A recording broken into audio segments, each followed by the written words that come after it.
What happens when Hollywood's most iconic tough guy meets daytime television's sweetheart? And a simple interview question ignites a firestorm that ends with one of the most dramatic walk-offs in television history. You're about to witness the explosive moment that left audiences stunned and the entertainment world buzzing. Make sure to subscribe and drop your thoughts in the comments, because this story will leave you questioning everything you thought you knew about celebrity interviews. The Kelly Clarkson show set buzzes with its usual warmth as Kelly adjusts her notes, preparing for what should be a routine promotional interview. Sylvester Stallone sits across from her, the legendary actor exuding his characteristic quiet intensity. The cameras roll in. Kelly's signature smile lights up the screen. "Welcome back to the show, everyone. I'm here with the one and only Sylvester Stallone," Kelly begins, her voice carrying that familiar bubbly energy that has made her a daytime favorite. "Sly, it's so great to have you here. You've been such an inspiration to so many people, and I have to say your latest project sounds incredible." Stallone nods, his weathered face showing a hint of a smile. "Thanks for having me, Kelly. Always a pleasure to be here. So let's dive right in," Kelly continues, leaning forward slightly.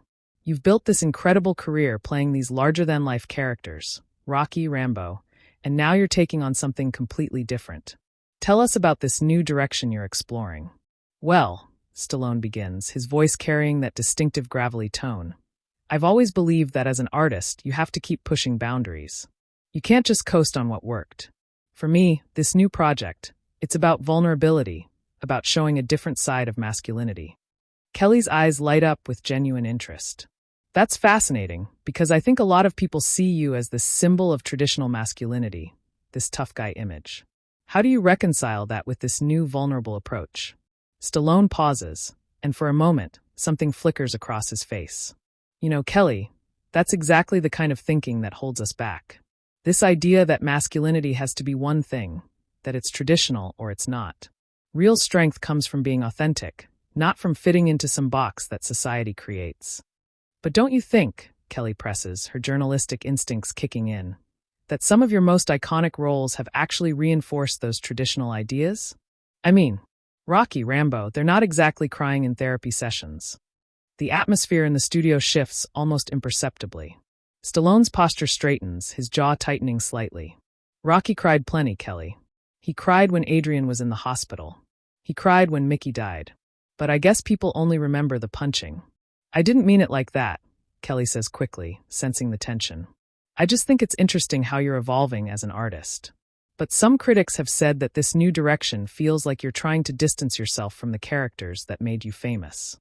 "Critics say a lot of things," Stallone replies, his voice taking on a harder edge. "Most of them never stepped foot on a movie set. Never risked everything to bring a character to life. It's easy to sit in an office and analyze someone else's work."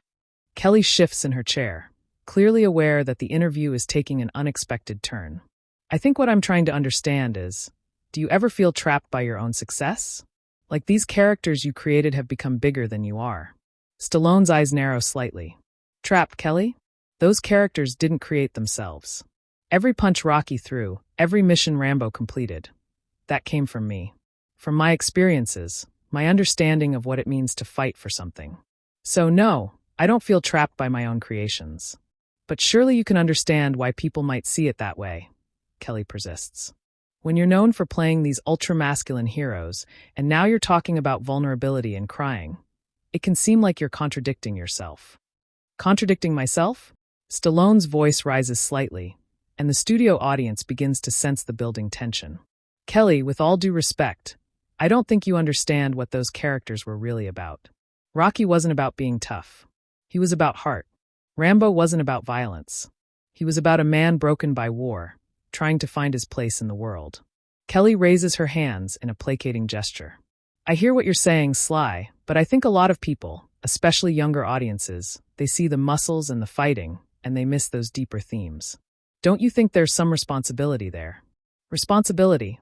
Stallone's voice carries a note of incredulity. "Kelly, I've been making movies for 50 years. I've told stories about underdogs, about people who refuse to give up, about finding strength in the darkest moments. If people choose to see only the surface, that's not my responsibility. That's theirs." The tension in the studio is palpable now. Kelly's production team behind the cameras exchange worried glances, while the audience sits in uncomfortable silence. Kelly takes a deep breath, clearly trying to steer the conversation back to safer ground. "I think we might be talking past each other here," she says, her voice still maintaining its professional warmth despite the growing strain. "What I'm really curious about is this personal journey you're on. This willingness to show vulnerability, to explore different aspects of masculinity. That takes real courage." "It does," Stallone agrees, but his tone remains guarded. "But courage isn't something new for me, Kelly. It took courage to write Rocky when everyone said it would never work. It took courage to direct, to produce, to keep fighting for stories I believed in, when the industry said I was just a dumb action star. And that's exactly what makes this evolution so compelling," Kelly says, leaning forward again. "But I have to ask, and I hope you don't take this the wrong way. Do you think this new direction might be influenced by changing social attitudes? Like, is this about staying relevant in today's climate?" The question hangs in the air like a live wire.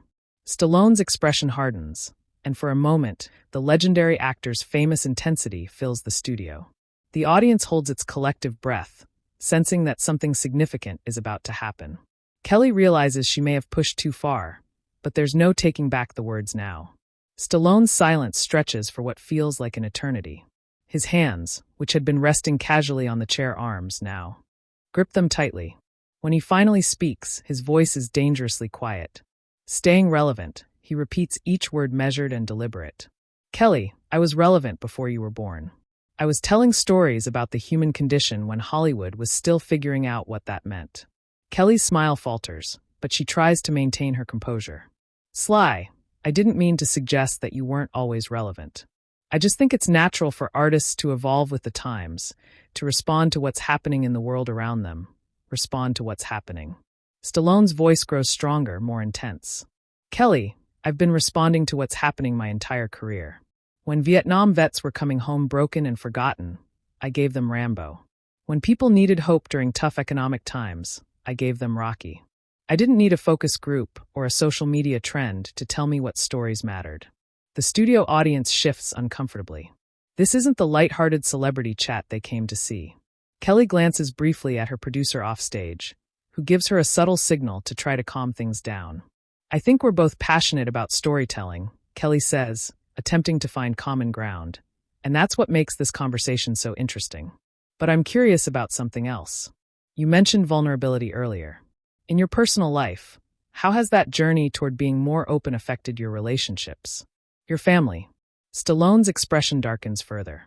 "My family, Kelly, what does my family have to do with this interview? I thought we were here to talk about my work." "Well, you brought up vulnerability and authenticity," Kelly responds, her voice becoming slightly defensive. "I think people are interested in how that translates to your personal life. You've been through divorces. You've had public struggles. How does someone who's played these invincible characters deal with very human, very real pain?" "Stop right there," Stallone says, his voice cutting through the studio like a blade. "My divorces, my personal struggles. Kelly, I came here to talk about my work, not to be psychoanalyzed on daytime television." Kelly's professional instincts kick in, but she's clearly rattled. "I'm sorry if I overstepped, but these are the kinds of questions that help people connect with you as a person, not just as an actor. Your fans want to know the real Sylvester Stallone. The real Sylvester Stallone." Stallone leans forward, his intensity filling the space between them. "Kelly, you've known me for all of 30 minutes. You've read some talking points, maybe watched a few movies. Don't pretend you know who I am or what my fans want." The tension in the studio is now impossible to ignore. Audience members are whispering to each other, and even Kelly's usually unflappable demeanor shows cracks. But instead of backing down, she doubles down. "I think you're being unfair," Kelly says, her voice gaining strength. "I've been doing this for years. I know how to talk to people, how to have meaningful conversations. If you're not comfortable talking about your personal growth, we can stick to the movie." "Unfair." Stallone's voice rises, and for the first time, the legendary actor's famous temper begins to show. "Kelly, you invited me here under the pretense of discussing my work. And then you spend the entire interview trying to deconstruct my career, questioning my motives, bringing up my personal life, and I'm being unfair." Kelly takes a deep breath, clearly trying to regain control of the situation. "I think we're both getting a little heated here. Why don't we take a step back? I genuinely admire your work, Sly. All I'm trying to do is understand this new phase of your career. No, Kelly. What you're trying to do is create a narrative, Stallone fires back. You want me to admit that I was wrong before? That I was just a mindless action star who's now seen the light? You want me to apologize for creating characters that inspired millions of people? That's not what I'm doing at all, Kelly protests, but her voice lacks conviction. I'm trying to have an honest conversation about growth and change. Honest. Stallone laughs, but there's no humor in it. Kelly, there's nothing honest about this. You've already decided what story you want to tell. The aging action star trying to reinvent himself, right? The tough guy who's finally learned to cry. The studio falls into an uncomfortable silence. Kelly's production team is clearly in crisis mode with several people speaking urgently into their headsets. The audience watches in fascination and horror as one of Hollywood's biggest stars and daytime TV's sweetheart engage in an increasingly hostile exchange. I think you're misunderstanding my intentions, Kelly says, her voice now showing clear signs of strain. I'm not trying to diminish your legacy or put you in a box. I'm trying to celebrate your evolution as an artist. Celebrate my evolution. Stallone's voice drips with sarcasm. By suggesting that my previous work was somehow less valid, by implying that I'm only now learning to be vulnerable. Kelly, I've been vulnerable my entire career. The difference is I didn't need to announce it to the world. Kelly's composure finally begins to crack. You know what, Sly? I think you're being incredibly defensive. All I did was ask some questions. If you can't handle that, maybe you shouldn't be doing interviews. The words hang in the air like a thrown gauntlet. Stallone's eyes flash with something dangerous, and the studio audience collectively holds its breath. Even the camera operators seem to lean in, sensing that they're witnessing something unprecedented. Can't handle it. Stallone's voice is deadly quiet now. Kelly, I've handled more pressure in one day of filming than you've faced in your entire television career. I've been torn apart by critics, by studios, by people who thought they knew better, and I'm still here. Well, good for you, Kelly snaps back, her own temper finally showing. But being able to take criticism doesn't mean you're above answering legitimate questions. You're not the only person who's ever faced adversity. Legitimate questions. Stallone stands up abruptly, his chair scraping against the floor. Kelly, there was nothing legitimate about this ambush. You brought me here to tear me down, to make yourself look smart by making me look foolish. Kelly also stands, her eyes blazing. That's ridiculous, Sly. I brought you here to have a conversation. If you can't handle that without getting paranoid and defensive, that's on you. Paranoid. Stallone's voice fills the studio. Kelly, I've been in this business for 50 years. I know the difference between an interview and an interrogation. This was an interrogation. The confrontation has now reached a boiling point. Both celebrities are standing, facing each other across the small interview space. Their words sharp and cutting. The audience watches in stunned silence as the interview spirals completely out of control, building toward a moment that will be replayed and analyzed for years to come. The studio feels like a powder keg about to explode. Stallone takes a step closer to Kelly, his imposing frame casting a shadow over the talk show host. His voice when he speaks carries the weight of decades of frustration. You know what your problem is, Kelly? He says, his words cutting through the silence like a knife. You think because you sit behind this desk, because you have this platform that gives you the right to judge people, to dissect their lives and their work like you're some kind of expert. Kelly's face flushes with anger. My problem, Sly. My problem is that I'm trying to do my job, and you're acting like a child who can't handle a few tough questions. This is what interviews are. This is what journalists do. Journalists. Stallone laughs bitterly. Kelly, you're not a journalist. You're a talk show host who got lucky with a singing career. Don't confuse entertainment with journalism. The words hit Kelly like a physical blow. Her voice, when she responds, shakes with barely controlled fury. How dare you? How dare you diminish what I do? I've worked my entire life to get where I am. I've earned this chair. I've earned this show. And I've earned the right to ask you whatever questions I want. Earned the right. Stallone's voice rises to match hers. Kelly, you've earned nothing when it comes to my life. You don't get to sit there and psychoanalyze me because you have a television show. You don't get to question my motives or my authenticity because you think it makes good television. Kelly's producer frantically signals from offstage, but both celebrities are now completely beyond the reach of damage control. The interview has become a full-scale battle of wills, with neither side willing to back down. You're unbelievable, Kelly says, her voice trembling with emotion. You come on my show, you agree to do this interview, and then you act like I'm attacking you for doing my job. If you didn't want to be asked questions, you should have stayed home. Your job. Stallone's voice is now a roar. Kelly, your job is supposed to be entertainment, not character assassination. Your job is supposed to be making people feel good, not tearing them down for ratings. I'm not tearing you down, Kelly shouts back. I'm trying to have a real conversation with you, but you're so wrapped up in your own ego that you can't handle anyone challenging you. My ego. Stallone's face turns red with rage. Kelly, you're the one with the ego problem. You think because you won a singing competition 20 years ago, that makes you qualified to judge my life's work. You think because you have a daytime show that gives you the right to be disrespectful. Disrespectful? Kelly's voice cracks with indignation. The only person being disrespectful here is you.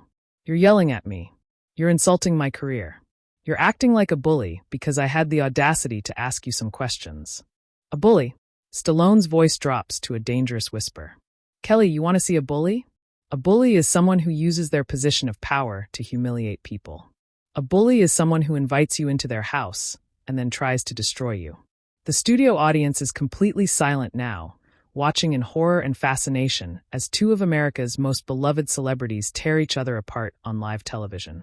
Security guards have quietly moved closer to the stage, sensing that the situation is rapidly spiraling out of control. Kelly's voice, when she speaks again, is ice cold. If you feel humiliated, Sly, maybe that's because you have something to be humiliated about. Maybe the problem isn't my questions. Maybe the problem is your answers. The words hang in the air like a death sentence. Stallone stares at Kelly for a long moment, his chest rising and falling with barely controlled rage. When he speaks, his voice is deadly quiet. You know what, Kelly? You're right. I do have something to be humiliated about. I'm humiliated that I wasted my time coming here. I'm humiliated that I thought you were different from all the other parasites in this business. I'm humiliated that I expected basic human decency from someone who clearly doesn't understand what that means. If that's how you feel, Kelly says, her voice shaking with emotion, then maybe you should leave.